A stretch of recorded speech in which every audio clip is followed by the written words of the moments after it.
pull out, you reckon, Steve? Maybe your dad should have, and then I wouldn't have to speak to you. How we doing, everybody? It's Kev Ashford back for another Van Cam. It's the road trip here on the biggest Man United fan channel in the land, Robotics. This is the United Stand, and this is your match day preview of Arsenal against Manchester United in the FA Cup. The FA Cup, obviously, prestigious trophy. Depends where you sit on it. So some of the youngsters who are down with it and all that, down on the streets, don't even know what that is. Yeah, I mean, do you get the beauty of the FA Cup? The fact that we are actually the holders of this trophy is something that I want to cling on to. And obviously, we've not been given the easiest of ties, but in terms of Ruben Amorim and what he's been expressing in his pre-match press conference, he's thrown, I'll say, a bit of a curveball. A little bit of a curveball has come out in the fact that Bayindir will be starting this game. It's very early to throw this one out there, but he's not held back. I like the honesty.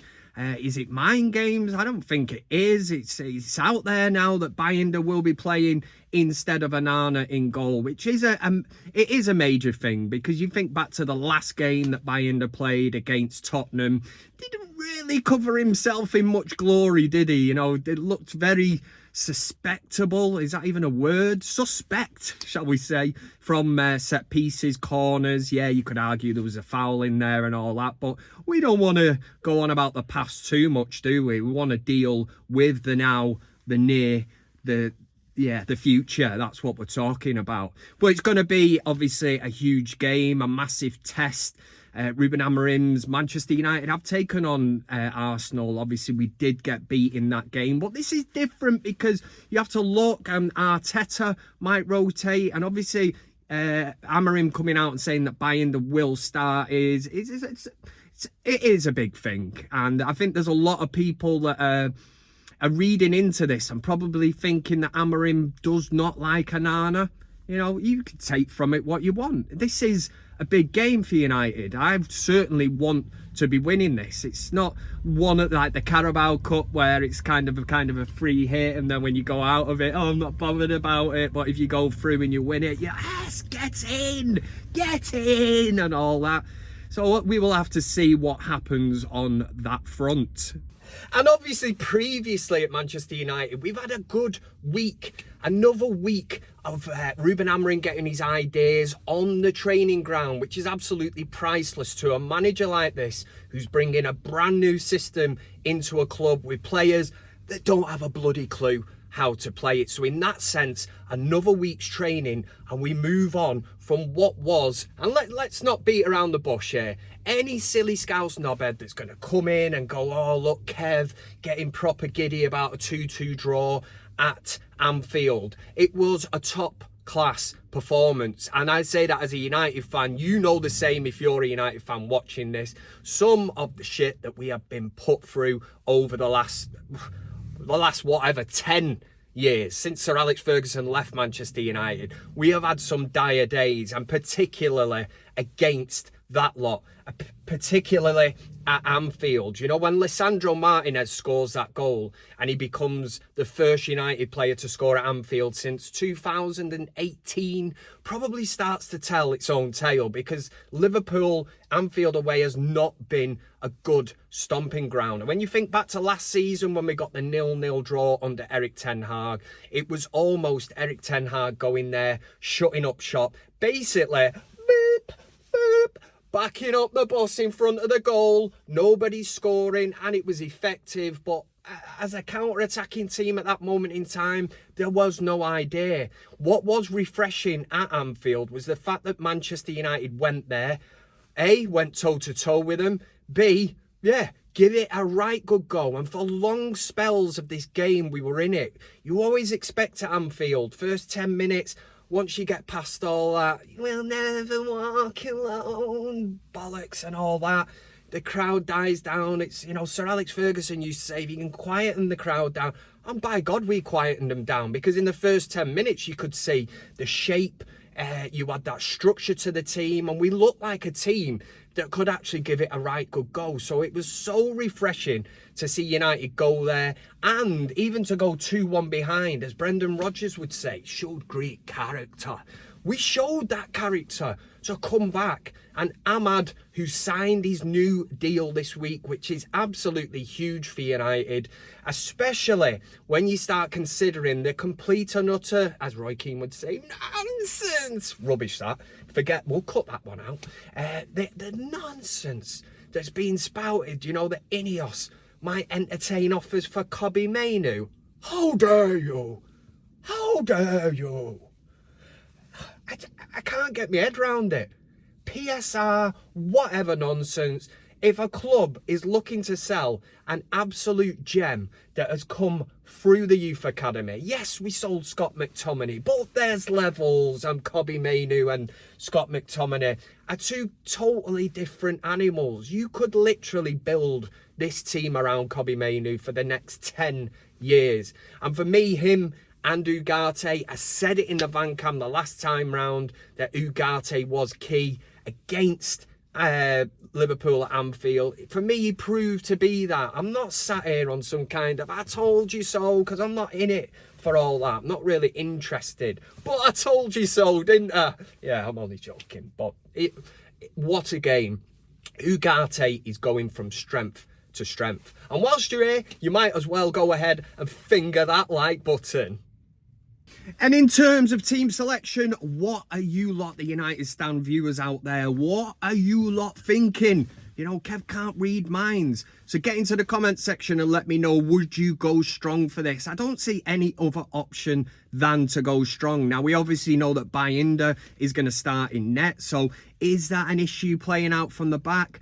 You know, is it going to backfire? I obviously hope it does not. But in terms of team selection, it has to be very, very much like the team that started at Anfield. And at the risk of repeating myself, I said at the start of the video, we've had a good week here now, another week of training. There's no injuries that have been reported as such of yet. I'm crossing everything. My eyes, my hands, I'm crossing everything. I don't want any injuries. It would be really, really nice to see this team go out again, the team that deserves to go out after a great battle at Anfield, picking up a point there, but continuing that kind of confidence. You know, the confidence in the players. You can see now that the structure, that they know what they are doing, the wing backs, everything. There might be room for a couple of tweaks, maybe in the, I don't know, the 10 position, but at this moment in time, if it's not broke, don't fix it. And that would be my message to Ruben Amorim. But Ruben Amorim would probably say, who's this knobhead sat in a van telling me what to do?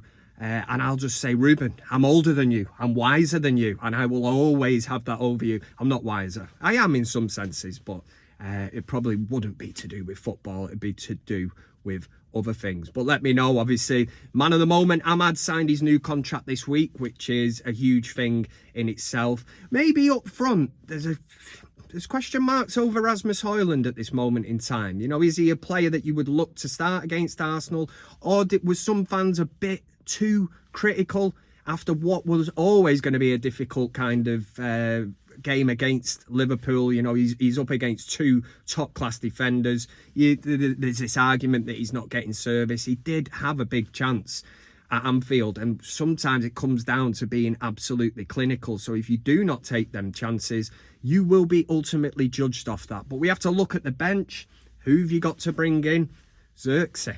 You know, Xerxes come on for his little cameo and probably overhit a pass to Harry Maguire. And again, it's probably the last person you wanted in that position for a little bit of a tap-in to win that game against Liverpool, but it didn't work out. But I think there's mainly a hell of a lot of positives at this moment in time at United, especially when you look at the previous result and you can see that the players, they're nearly there. It was always going to be a work in progress, whether the manager could get the ideas across. But again, another week's training, another week of understanding Ruben Amorim, and hopefully it's starting to sink in with these players. But Ugarte has to start for me. You cannot mess with the middle of the park. Once you get that blend right, you can start controlling games. And when you've got players like that, Anna Kobe Mainu, the kind of players that can, you know, they can speed it up when they want to and slow it down. Sign of a very, very intelligent player. And we've been starved of that in the middle of the park. Hopefully we have addressed this issue. So make sure to do that to the like button and stick around here on the United stand. There's plenty coming up today. You've got your countdown to kick off. You've got the Mark Goldbridge watch along and then the fan forum straight after the game. So forget about the rest. Stick with the Georgie Best of the Manchester United fan channels. Now, what I would say is it has been a big week for Ahmad, but we think of past legends of this club, Manchester United, just such a huge club. I mean, we've had players like Eric Jemba, so good they named him twice. Tom Cleverley, Kleberson, Phil Jones, you know, players that will one day get a statue, a well-deserved statue outside Old Trafford, but until that day. And today, it's a song I've had up my sleeve. It fell in perfectly with Amad Diallo signing his new contract at Manchester United. So I thought it very fitting to share with you. I personally think this should be sung on the terraces, but that's ultimately up for you to decide. There is a boy I know called Ahmad Diallo. He's class you can't deny. He made the Scousers cry. Oh, Ahmad Diallo, he's Ahmad Diallo. Oh, Ahmad Diallo, he's Ahmad Diallo. There is a boy I know. And you go on and on and on. Have it. It's yours. It's a gift from Kev to you. Let me know in the comment section what you're thinking of it. And for Manchester United, travelling to Arsenal in the FA Cup, we're the holders of this trophy and we're not letting go of it. It's a come on, United! Hey!